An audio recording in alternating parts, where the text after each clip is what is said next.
Hey, welcome to The Explainer. Today we're looking at something that might just change how you see your partner forever. We're going to explore your relationship through a really deep spiritual lens, seeing your partner as both your karma and your grace. So I want you to think about this for a second. The person you're with, how did that happen? Was it just a coincidence, a lucky break, or could there be something bigger at play, like a kind of divine design? That question right there is where our whole journey starts today. All right, so the first piece of this puzzle is a word we've all heard, but maybe not quite like this: karma. The spiritual teachings we're exploring suggest that the really important relationships in our lives, they are definitely not random. They're actually the results of this powerful, unseen karmic connection. Now, first things first, let's be clear about what karma is. A lot of people think it's about reward and punishment, like a cosmic judge, but it's not. Think of it more like a law of nature, like gravity. It's a neutral law of energetic balance. Every single thing you think, say, or do creates a ripple, an energy that shapes the reality you're living in right now. The great spiritual teacher Paramahansa Yogananda said it so perfectly. No soul comes into your life by chance. And this goes double for your life partner.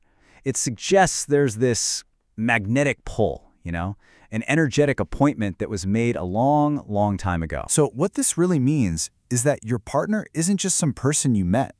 On a soul level, you might have a history.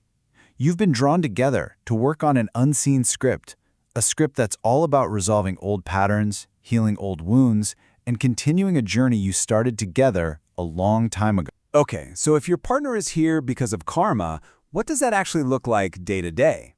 Well, this leads us to a really powerful idea. Thinking of your partner as a mirror. They're here to reflect your own soul right back at you. And this idea, it calls for a huge shift in how we think. It's so easy to get frustrated and ask, why are they always like this? But the spiritual perspective flips the script. It asks a much more useful question. Okay, what is this situation trying to teach me about myself? So what are these lessons? Well, you know the ones. Our partners have this incredible ability to push our buttons. They can bring up our ego, they test our patience, they shine a big old spotlight on our insecurities. But they also give us the perfect chance to practice forgiveness, to get a handle on our own anger, and ultimately, to figure out what it truly means to love without conditions. So here's the big takeaway. The next time there's some friction, a challenge in your relationship, try not to see it as an attack. Think of it as a signpost. It's the universe, through your partner, gently saying, hey, there's a part of you right here that's ready to be healed. But, and this is so important, your partner isn't just here to be a karmic test. That is only half the picture. They're also one of the main ways that the opposite force, a kind of divine blessing we call grace, comes into your life. This is the nurturing, beautiful side of the coin. Grace isn't always some big, flashy miracle. Usually it's quiet. It flows in the small moments that are so easy to miss. Think about it. A gentle word just when you need it most. Or just their silent presence when things are tough. A simple selfless act, like bringing you coffee. Or even a quiet prayer they said for you that you'll never even know about. All of those are moments of grace. It just goes to show the divine isn't some far-off idea. It often reaches out to us through the people who love us. When you feel like you just can't go on, that support from your partner might literally be the hand of grace helping you find your footing again. So when you bring these two ideas together, your partner is both your karmic mirror and your channel for grace. The whole idea of marriage or a long-term relationship just completely transforms.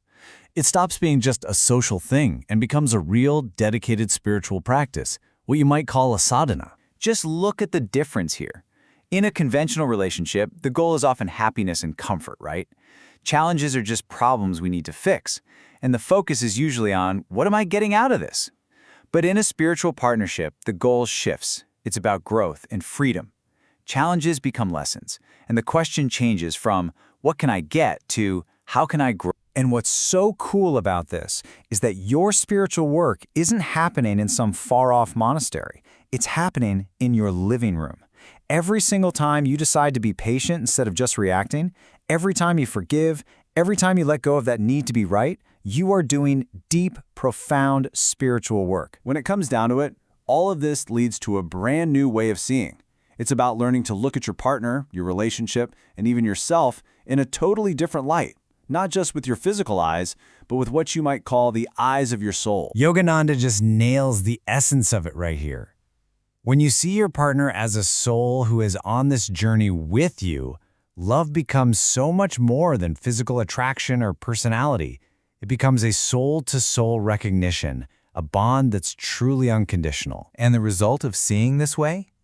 It's incredible. Your home is no longer just a house.